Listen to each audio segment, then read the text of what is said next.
Saya Herina Priyanti, NIM 1910416911, kelas pagi A2, mata kuliah perilaku organisasi, dosen Adi Mursalin SEMM.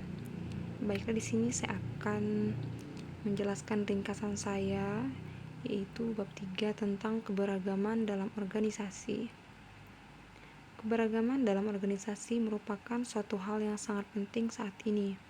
Dengan keragaman organisasi dapat memperoleh berbagai pandangan, kemampuan, dan berbagai hal untuk mengatasi permasalahan organisasi atau perusahaan serta dapat meningkatkan efektivitas perusahaan.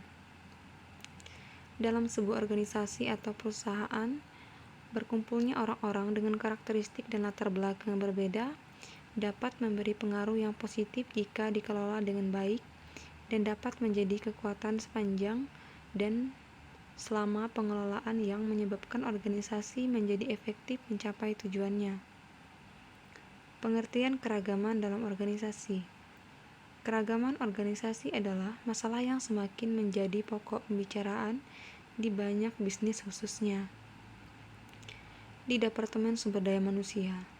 Meskipun beberapa manajer mungkin merasa diwajibkan untuk menciptakan tenaga kerja yang beragam, yang lain mungkin melihat manfaat strategis dari memiliki berbagai jenis karyawan.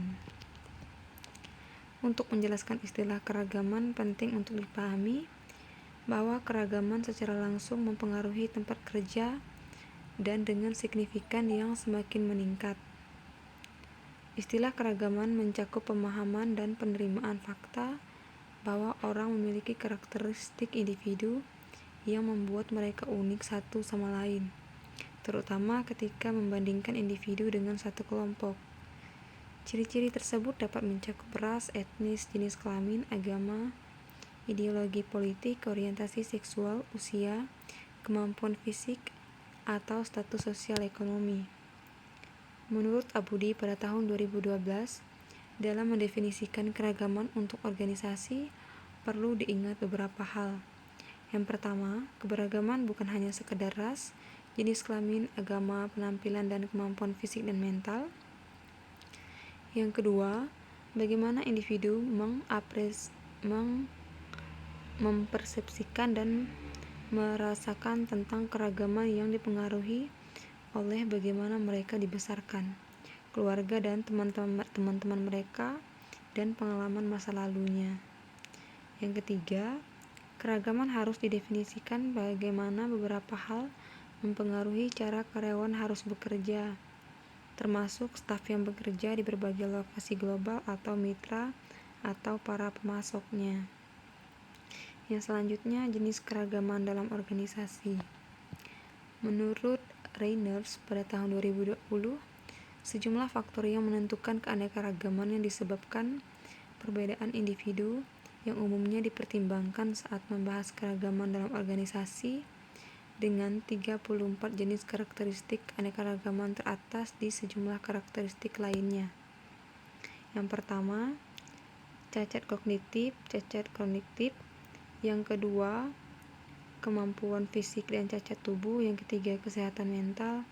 Yang keempat, keanekaragaman syaraf. Yang kelima, perilaku dan keanekaragaman. Yang keenam, kepribadian dan gaya berpikir. Yang ketujuh, latar belakang budaya. Yang kedelapan, letak geografis. Yang kesembilan, bahasa, linguistik dan aksen. Yang kesepuluh, etnis. Yang kesebelas, ras. Yang ke-12, status kewarganegaraan. Yang ke-13, usia. Yang ke-14, keluarga dan asuhan. Yang ke-15, ideologi. Yang ke-16, moral. Yang ke-17, peran sosial. Yang ke-18, identitas gender. Yang ke-19, ekspresi gender. Yang ke-20, seks. Yang ke-21, orientasi seksual. Yang ke-22, pendidikan. Yang ke-23, pendapatan. Yang ke-24, status sosial ekonomi. Yang ke-25, pengalaman hidup. Yang ke-26, hak istimewa. 27, status pernikahan. 28, status orang tua. 29, pengalaman militer. 30, latar belakang kriminal. 31, keyakinan politik. 32, keyakinan agama dan spiritual. 33, pengalaman sebelumnya, dan 34, keterampilan. Selanjutnya, pengelolaan keragaman dalam organisasi. Diversity atau keberagaman dapat ditemukan di banyak tempat kerja dan organisasi dalam negeri dan global. Dan manajer di tempat kerja tentunya mencari cara untuk menghargai dan mengembangkan keberagaman itu. Namun, sebelum melihat apa yang diperlukan untuk mengelola keberagaman, pertama harus tahu apa keberagaman itu di tempat kerja dan mengapa hal itu penting.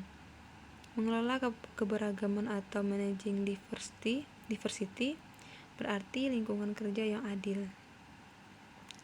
Hal ini menjadi suatu strategi bisnis pragmatis di mana berfokus untuk memaksimalkan produktivitas, kreativitas, komitmen tenaga kerja, sekaligus memenuhi kebutuhan kelompok konsumen.